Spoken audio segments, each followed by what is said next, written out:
Welcome to the How to Be Awesome at Your Job podcast, the show where brilliant professionals share how to sharpen the universal skills required to flourish at work. Enjoy more career fun, wins, meaning, and money with your host, Pete Makaitis.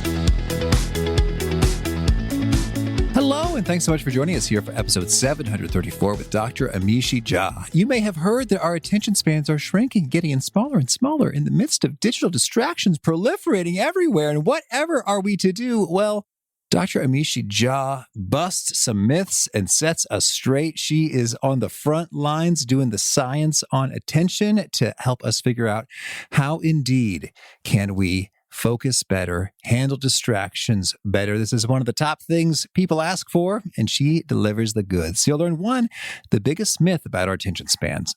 2, the 4 reasons your attention is getting hijacked. And 3, the 3 systems of attention and how to train them. So if you want to check out the show notes or the transcript or the links to items we've referenced, please drop on by awesomeatyourjob.com/EP734. And if you are new, welcome. I recommend you check out some cool stuff over at awesomeatyourjob.com, from the 10 Days to Winning at Work free email course to the free summary email gold nuggets that give you the actionable wisdom of the guest and something you could read in about 2 or 3 minutes, as well as the vault of all such summaries, the full text transcripts. There's a lot of good stuff over at awesomeatyourjob.com. And here's some good stuff about Amishi. Dr. Amishi Jha is a professor of psychology at the University of Miami. She serves as the director of contemplative neuroscience for the Mindfulness Research and Practice Initiative, which she co-founded in 2010. She received her PhD from the University of California, Davis, and her postdoctoral training at the Brain Imaging and Analysis Center at Duke University. Dr. Jha's work has been featured at NATO, the World Economic Forum, and the Pentagon. She's received coverage in the New York Times, NPR, Time, Forbes, and many more. You can learn more about Dr. Jha at amishi.com/lab. That's AMISHI.com/lab. Big thanks to Amishi for sharing her wisdom with us. And big thanks to our sponsors. Check them out. One sponsor to check out is Harvard Business Review. This brilliant magazine, published at hbr.org, is the leading destination for smart management thinking. Fun fact, HBR has been mentioned in 108 episodes of the show. That's because HBR has great stuff that comes up often. They've got explainer videos, podcasts, real-world case studies, and much more.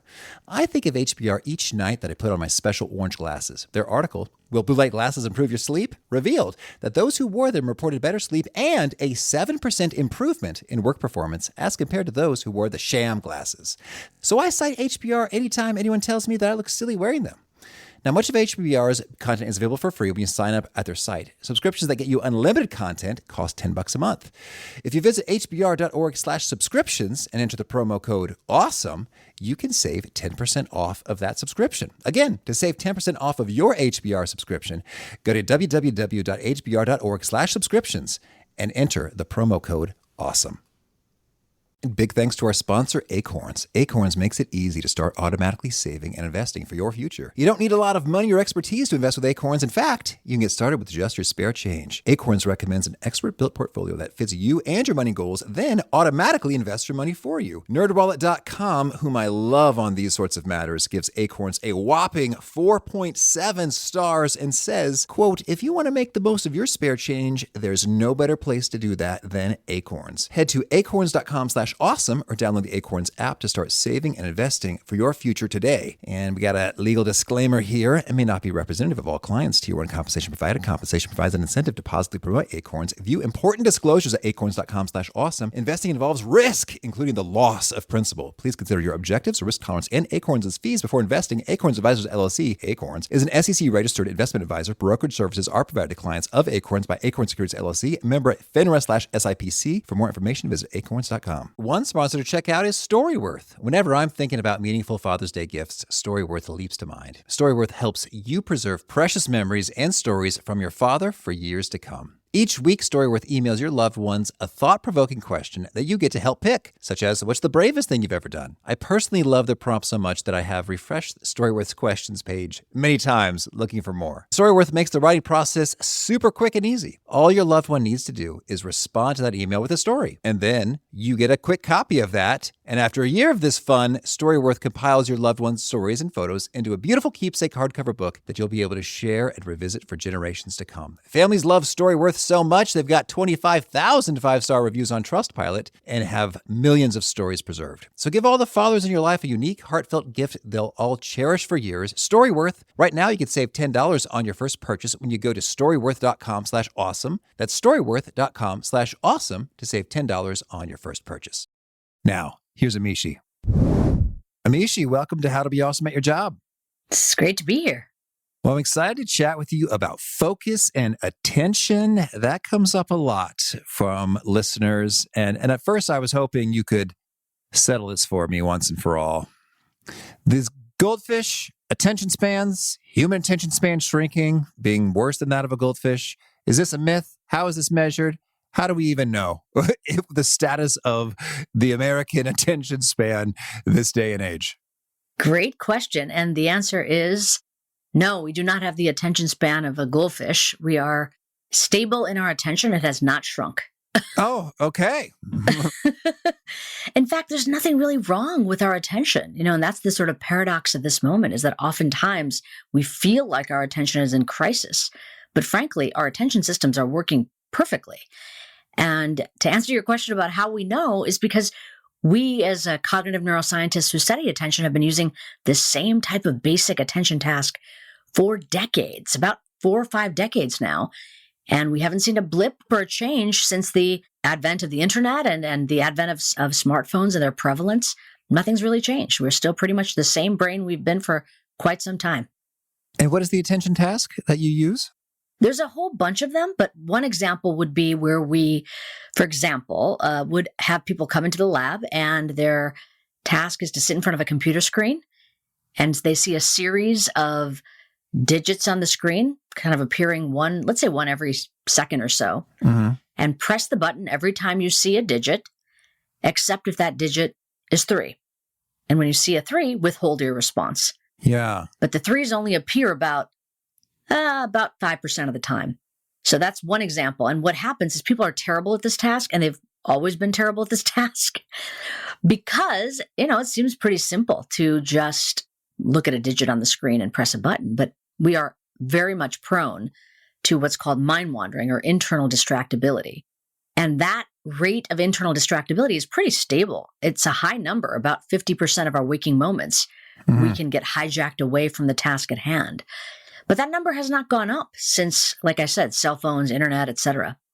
And then there's other ways we can do it too, looking at things called working memory, where we're just looking at sort of the cache or RAM, if you will, of your mind, your internal capacity to have a scratch space. That also has not changed over time.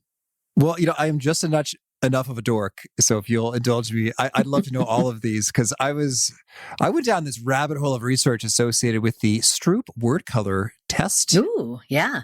And I even found a game on the iPhone called Stroop, which lets you play red, green, red, Yeah. Because for listeners not in the know, it might show the word red written in a green font color, and you have to select the font color from options, which may also be mixed. So it's tricky for your brain to attend to the thing and subdue or ignore the other thing you might naturally do. And so that's just kind of fun. I don't know if I'm actually doing something good for my brain by playing this repeatedly and trying to beat my score. Well, you tell me. Is that a helpful activity? I love that you're interested in the Stroop task. And yes, just to like to refresh people in terms of what this task is, because it's a classic task of attention. And what we're doing is unnaturally making your brain go to war with itself.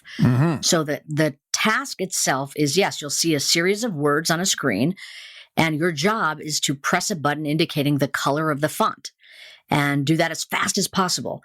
Most of the time, when the font color is presented and it's some all X's or all O's, we have no problem with this. We just press the button to indicate the color. But when we make it go to war with itself, we're actually causing your brain to have to inhibit a very, very natural and automatic process, which is reading. So now we're going to present those words, like you said, in the letters of a color word. So the word yellow would be in orange font or something like that, right? So there's a conflict there. Your job is to detect the font color, but the word yellow is so prominent that you want to say yellow, and you'd be wrong. So it absolutely is engaging a very specific kind of attention process, executive control. But if you keep doing it over and over again, probably you'll get better at the task and not much else. Not much else. I was hoping it would correlate to something. Yeah, and that's the thing about the brain. It's a smart organ, and it will get very specific in its ability to maximize learning, but it's also very context specific. So now if I give you some other task where I put your brain at war with itself, you may not benefit because you're well practiced at color word inhibition, but you may not be practiced at some other form of inhibition. So, and actually it's so funny that you mentioned that because it's very much related to the kind of things that we were doing in my lab. Brain training games are so prominent and they're available all over. Like you said, you downloaded an app to do this. But it ends up that there's not a lot of generalizability. There's not a lot of evidence that after doing this game 100 times, or let's even say through over every day over the course of a year, you might see that your score on the game is getting better and better and better. But now if I transfer to some other task, it's going to be back to where it was as if you'd never seen this kind of task before. Okay, so for the research dorks, we got the Stroop word color is one thing, and you described the digit. What's the name of that test? That's called the Sustained Attention Response Tasks, the SART. Sustained Attention Response Test, and there was a third one.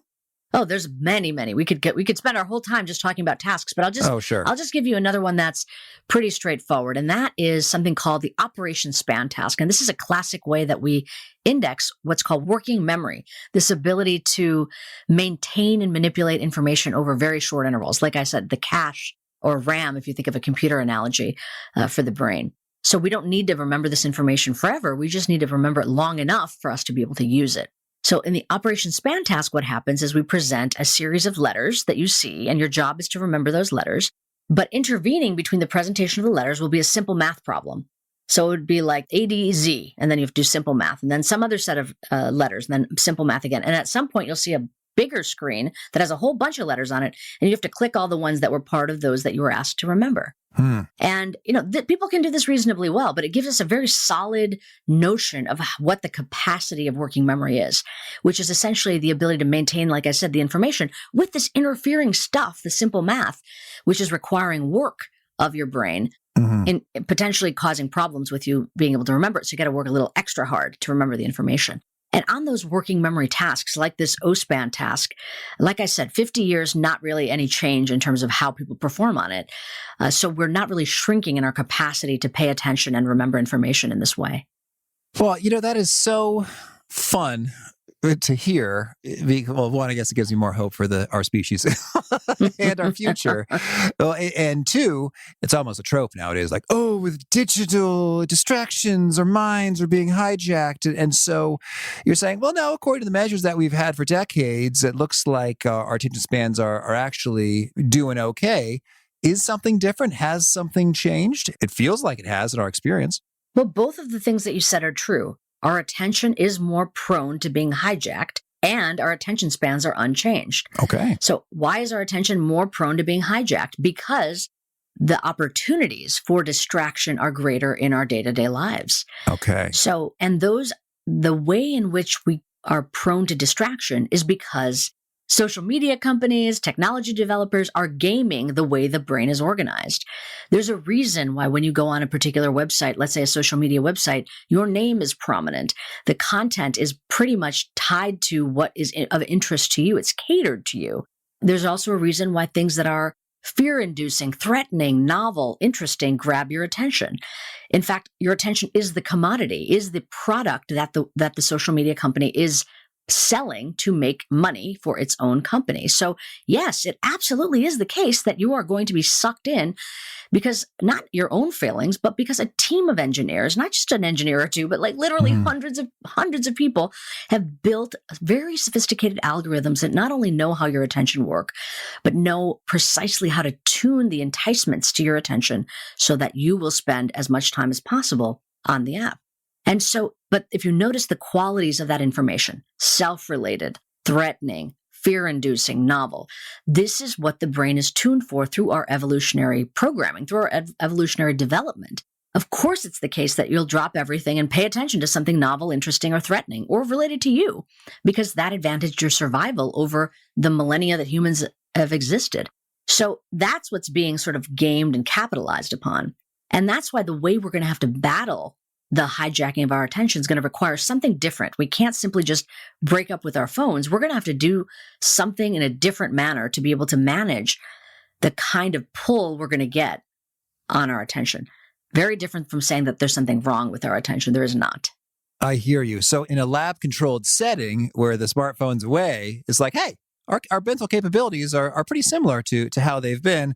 But in real life, we've got distraction machines surrounding us like never before. Is that kind of how we've got both things true at the same time? Both things are true at the same time. But I do think it's a point of empowering ourselves to know there's nothing fundamentally broken here. Yeah. Amen. In fact, it's the fact that it's so healthy and so predictable that allows these algorithms to be built around maximizing that.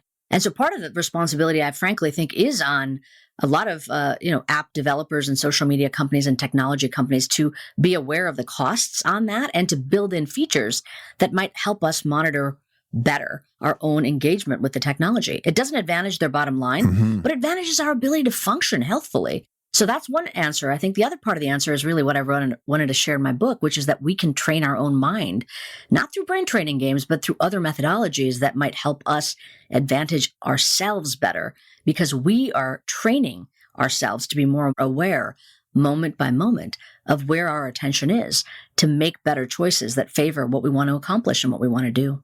Well, I was just about to ask that next. So this book, Peak Mind, Find Your Focus, Own Your Attention, Invest 12 minutes a day. Tell us, what's the big idea here and what's the magic of 12 minutes?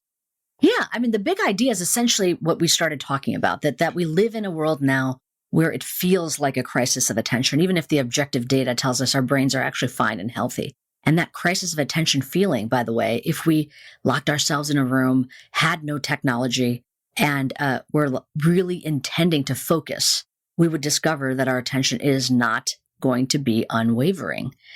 And it's not a modern feature. If we look back hundreds of years to medieval monks, that they actually did that. They became monastics. They isolated themselves from their families. And then they complained that while they were supposed to be praying, they were worried about lunch or a conversation they had. So this is also something really to appreciate about the nature of the mind. It is built for distractibility. So even though our capacity for attention has not changed, we are distractible. It's just the way it is. And there's, again, an evolutionary reason for that. But it ends up that under certain circumstances, very high stress, high demand circumstances, like the kinds of professional lives of a lot of the people that we study in my laboratory, that number, that percentage of time that we're intrinsically distractible goes up.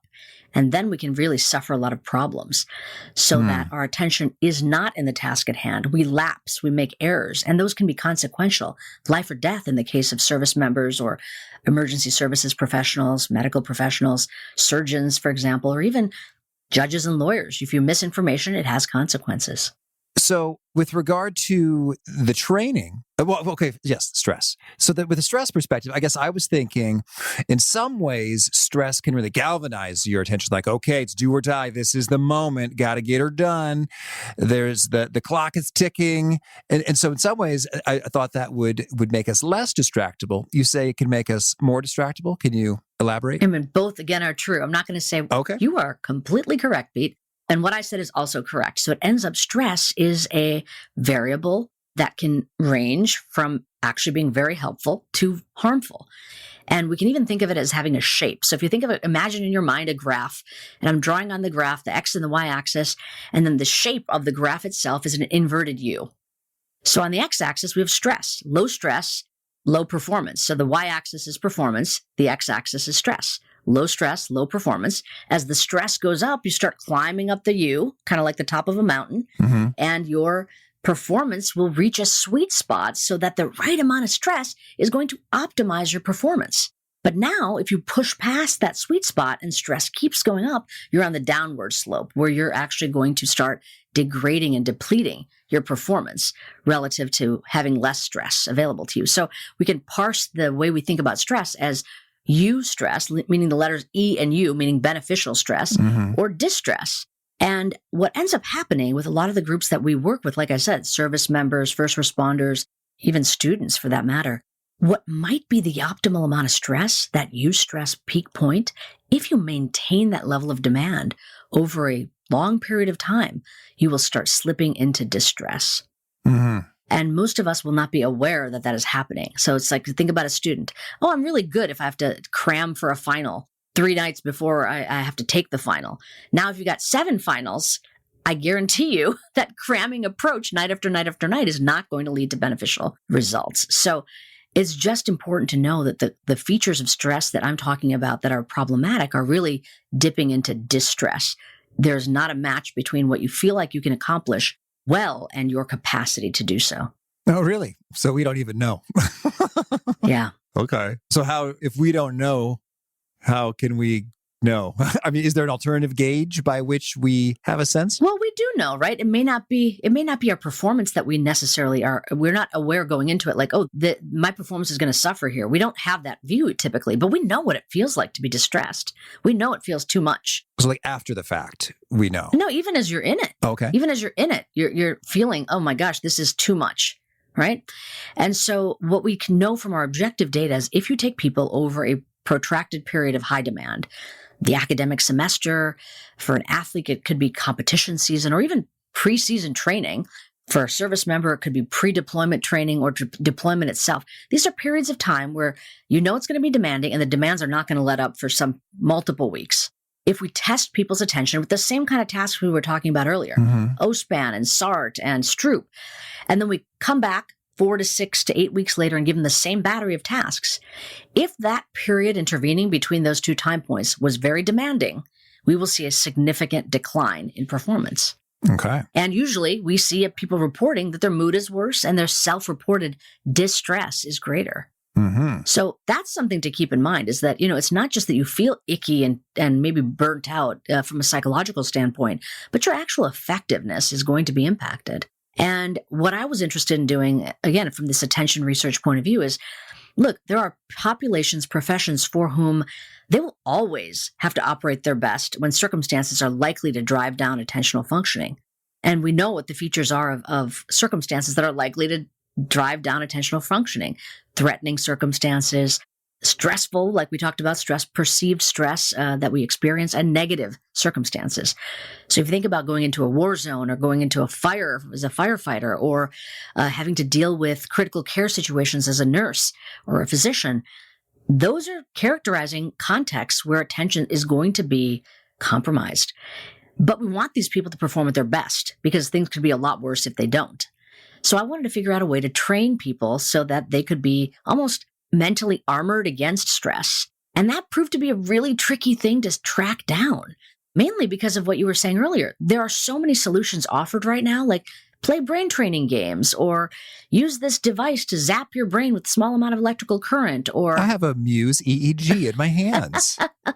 Exactly. So, and I'm not going to say anything about Muse in particular or any particular technology, but I'll tell you that in our hands, in my laboratory, when people were experiencing high demand circumstances, not a lot was helpful to protecting attention from declining.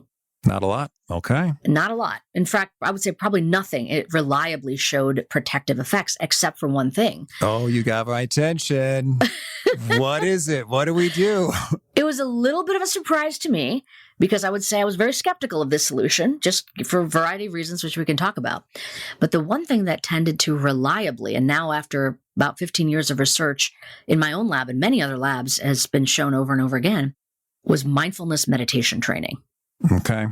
So when people engage in mindfulness meditation training for as little as 12 to 15 minutes a day, during these high stress intervals, we see that those tasks don't decline. People don't decline their performance on those tasks. They actually stay stable over time. And sometimes if they do enough practice, even if the circumstances are likely to deplete the average person, they can actually improve.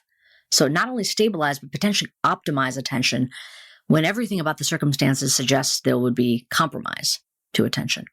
Okay, so many follow-ups here. Okay, so 12 to 15, you say as little as 12 to 15 minutes. I'm curious, is in some ways, I hear that's sort of like the minimum effective dose. Is there like a noticeable point of diminishing returns? Like if 12 to 15 minutes is good, is 120 to 150 minutes 10 times as good? Or how does it break down?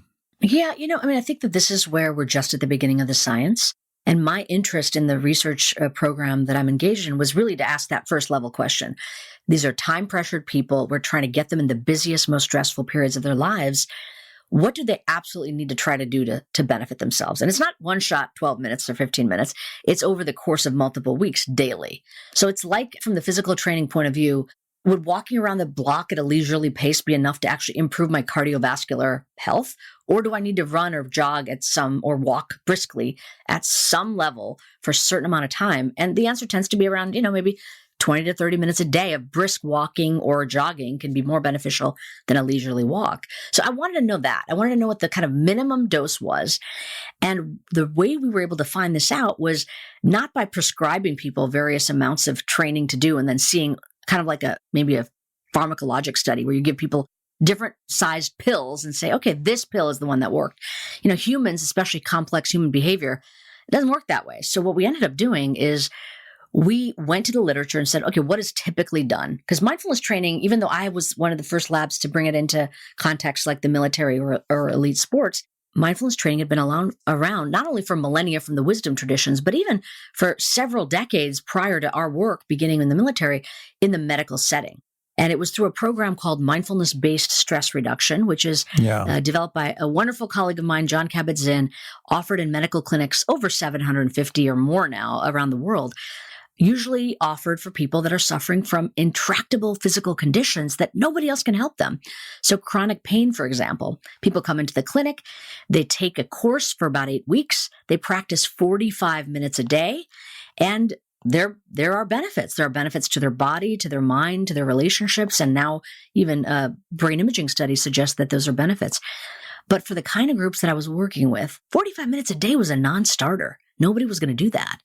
So in our initial studies, when, for example, working with pre-deployment Marines, we asked them to do 30 minutes a day. During pre-deployment, like I said, nobody did 30 minutes a day. I mean, maybe on occasion, 1 or 2 people did it. But on average, people were doing, well, actually, before I even talk about on average, that was just a huge range. Mm-hmm. Some people did what we said, very rarely, but they did it. Other people did 0. And then we had all the combinations in between. So we decided to take a data emergent approach because just telling them what to do didn't mean that they would do it. And instead we said, okay, what is the amount of time that the people that tend to benefit, what is the amount of time that they're doing? And it ended up that it was about 12 minutes or more that they were doing. Mm-hmm. And those that did less than 12 minutes really weren't benefiting. In fact, they looked no different than the people that didn't get the training at all. So then in the subsequent studies, we said, okay, if 12 minutes is some kind of sweet spot, let's only tell them to do it for 12 minutes. Let's prescribe them. Let's record guided practices that are 12 minutes long. And first of all, let's see if they do it more often. And they did. And now let's see what the benefits are. And what we found was that it was not just doing the 12-minute practices, which, like I said, people were much more willing to do than 30-minute practices, but it was doing them about 5 days a week where we started seeing benefits. Mm-hmm. So this is how study after study, we were starting to triangulate around the formula for a minimum effective dose.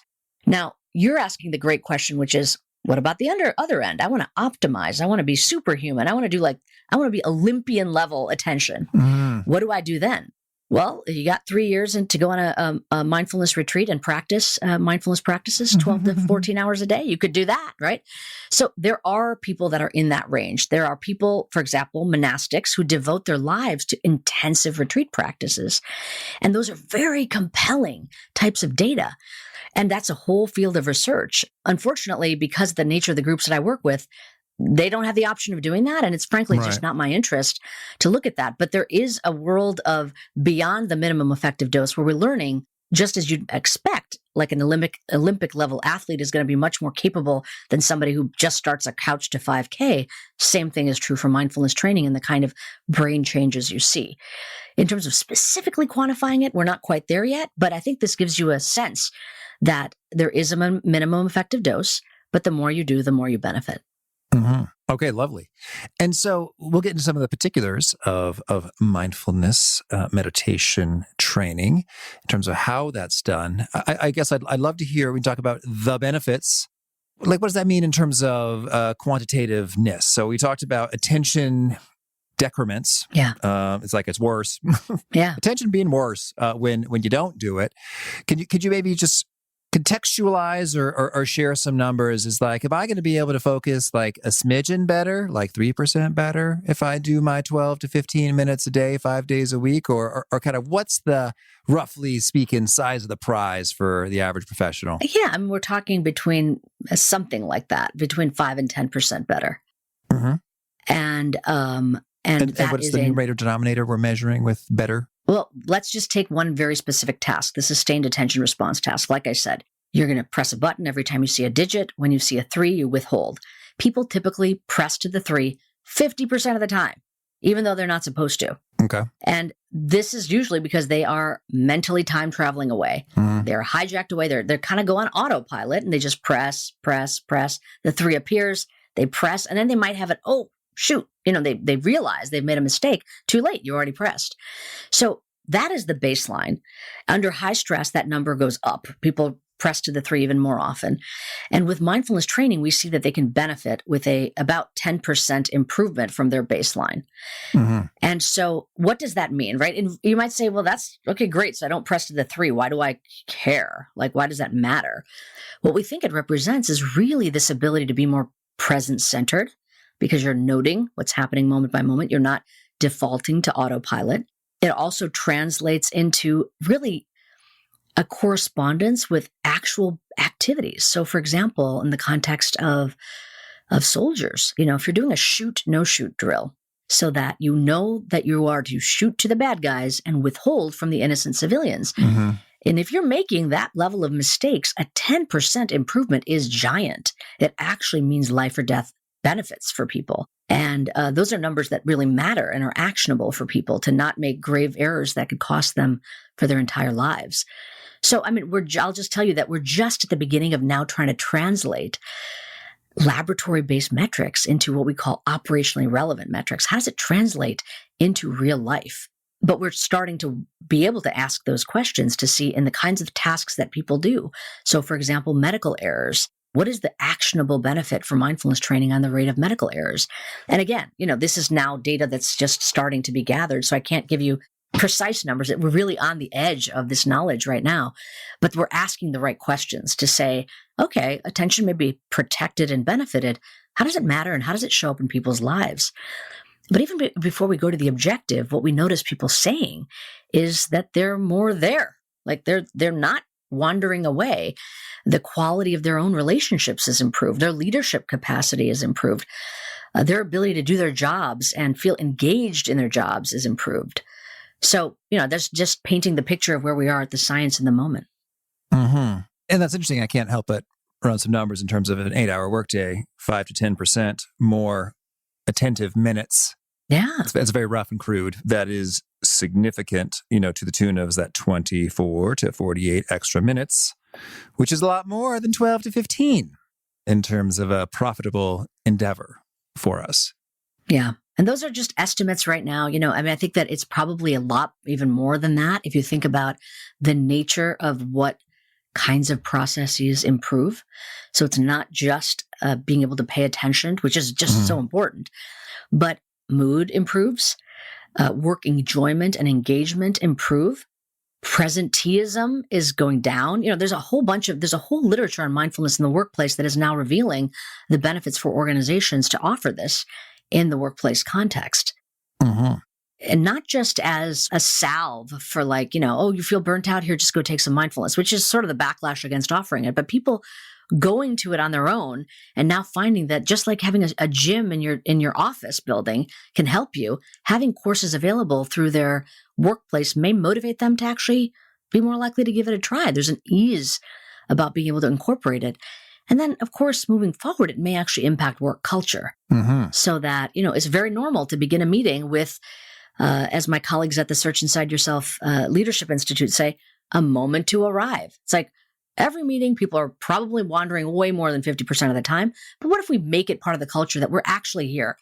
What if you can cut meeting times down because you don't have to repeat yourselves, or there's not conflicting and ambiguous information being thrown around because more people are really there. They're not on their phone and they're not off in their own mental time travel. Right. And they're not saying semi-relevant things Exactly. They're saying fully relevant things, which prevents all of the side tangents that never needed to occur, because that's not quite relevant to what we're trying to achieve in this meeting. Yeah, but it's absolutely, but I don't think it's part of most workplaces to take the attentional state of every member of the team seriously and to make it an explicit priority for everybody to show up. But if that could happen, and there are ways to train everybody's minds to do that for themselves and then do it collectively, that could be really, really powerful. So actually, some of the work we're doing right now with the military, the kind of edge of our work in active projects, is looking at team-based mindfulness. What happens when an entire squad that works together, and this is, by the way, known in the context of medical teams, when there's mindfulness practiced by the individuals and even a nod toward what we might call collective mindfulness, team cohesion can improve. The sense of belonging can improve. Conflict between team members can go down. And this can all relate to their productivity as well as their fulfillment in the work that they do. Mm-hmm. That's cool. All right. So mindfulness meditation training. It's come up a few times on the show. What does that really mean we're doing in practice? Yeah.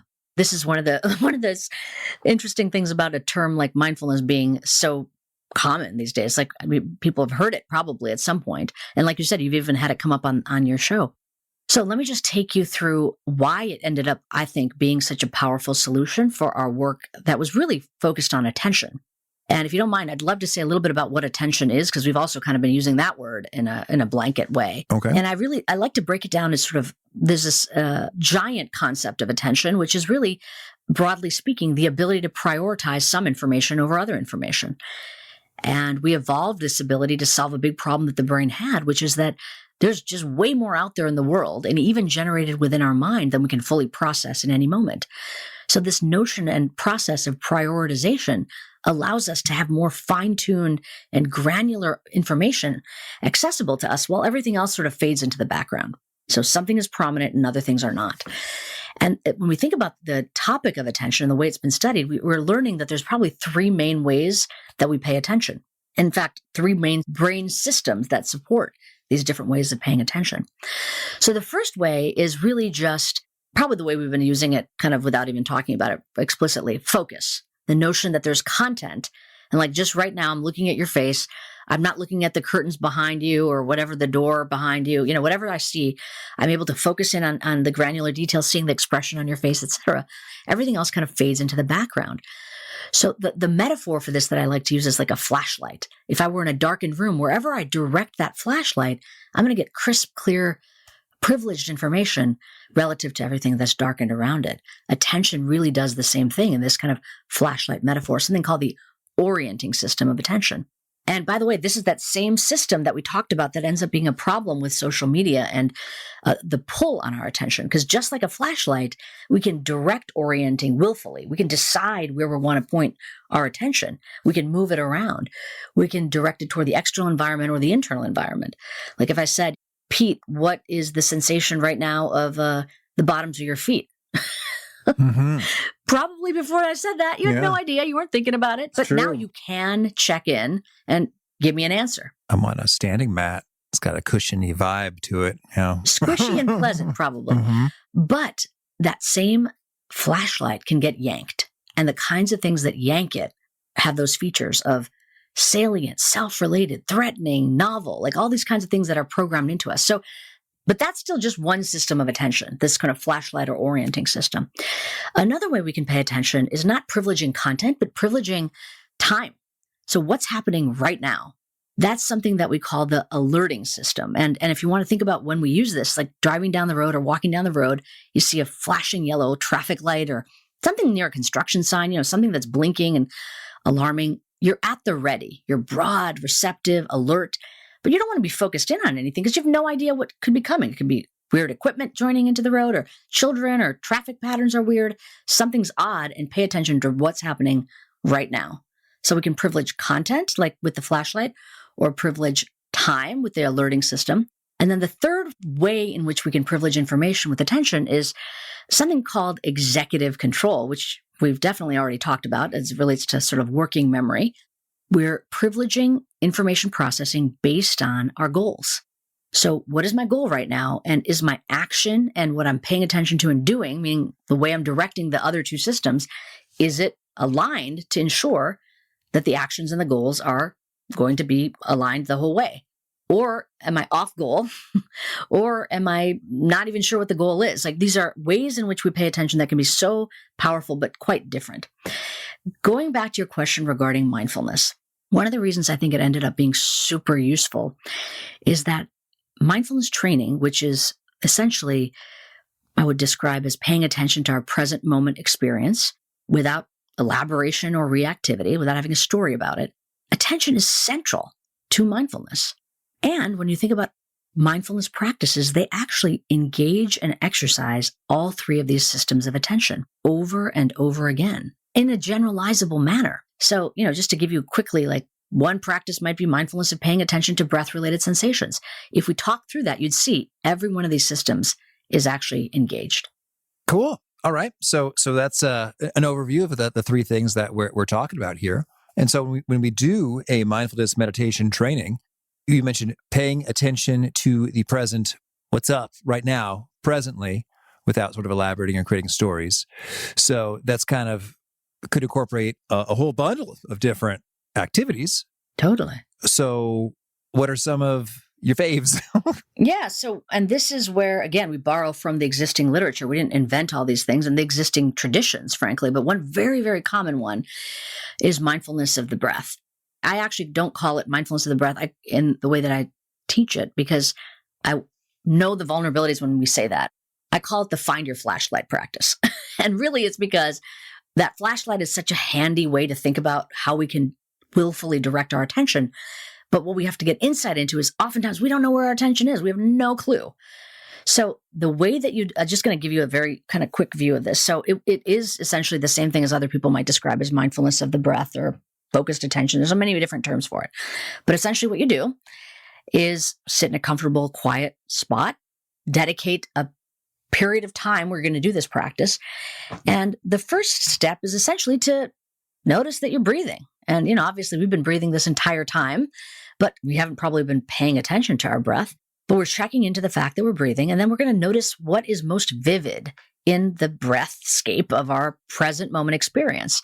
And that's actually why I think the breath is so handy. You can't save up your breath. I mean, I guess you could hold your breath, but you can't really save it up. It's happening. It's transpiring in the moment. And literally, it is about a respiratory rhythm. Mm-hmm. So we notice what is most vivid tied to the breath. And that's where we say, for this period of time, my task, my goal, executive control says my goal is pay attention to breath-related sensation. Take that flashlight, point it toward the prominent breath-related sensation, and hold it there. That's the agenda for this. Let's say you start out by just doing 1 minute of this practice. Then the second part of the instruction, the first part is just focus on breath-related sensation, engage that flashlight. The second part of the instruction is notice if your mind wanders away. So it's like you're checking in and monitoring, where is this flashlight? Is it at the breath-related sensation? All of a sudden you're like thinking of the next vacation you're going to take, or, some worry you had, or a troubling conversation, or maybe there's an itch on your face, or whatever it is.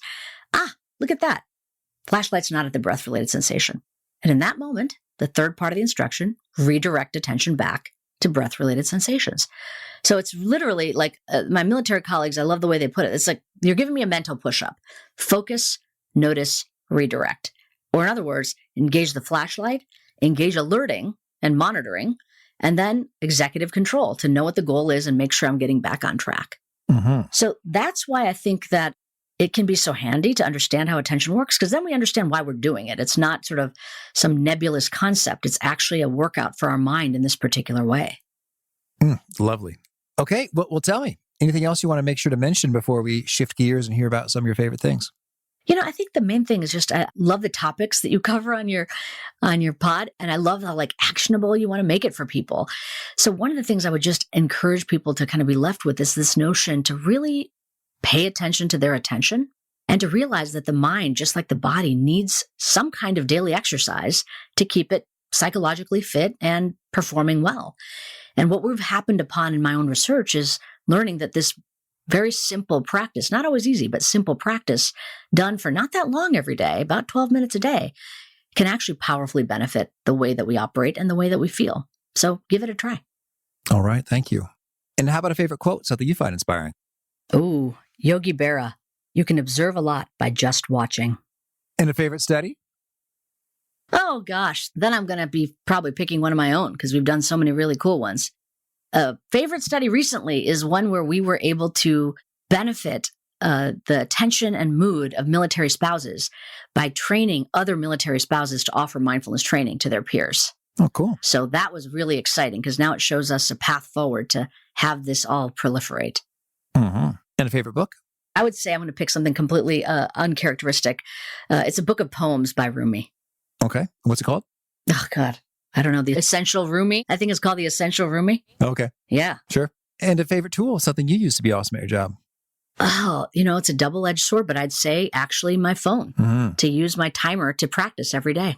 And is there a key nugget you share that really seems to connect and resonate with folks? They quote it back to you often? Yes. But maybe that would go to a quote, but it's really kind of more of a concept. Thoughts are not facts. Okay. And if folks want to learn more or get in touch, where would you point them? They can, if they remember my name, they can find me, Amishi.com, AMISHI.com. Okay. And you have a final challenge or call to action for folks looking to be awesome at their jobs? Yeah, I would say invest in yourself and invest in your attention. And do that by starting slow and starting small and really practice paying attention in this way using the tools of mindfulness. All right. Amishi, thank you. This has been a treat. I wish you much luck in your peak mind activities. Thank you so much.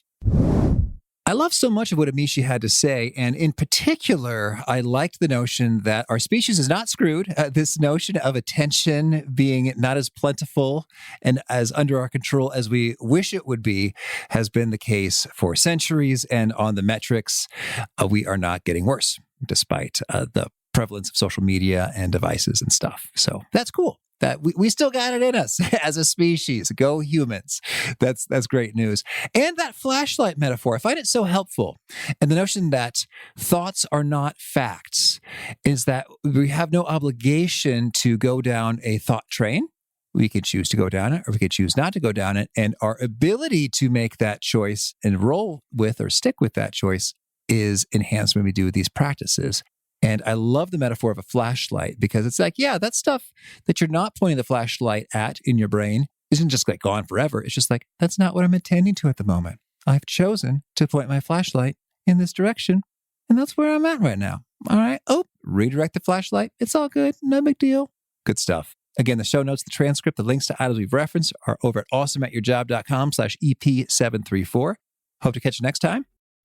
And peace. Thanks for listening. To get the most out of the show, we recommend 2 key things. First, check out the extra resources at awesomeatyourjob.com. You can find this episode's transcript and links, as well as the perfect episode for your situation.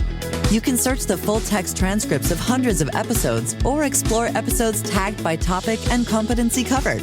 Second, subscribe to the podcast and get future episodes automatically. You can subscribe by telling Siri and several other smartphones and speakers, subscribe to the How to Be Awesome at Your Job podcast, or by tapping subscribe in your podcast player of choice. If you'd like some extra help figuring out podcasts and how subscriptions work, visit awesomeatyourjob.com/subscribe for guidance. Hope to catch you on the next episode of How to Be Awesome at Your Job.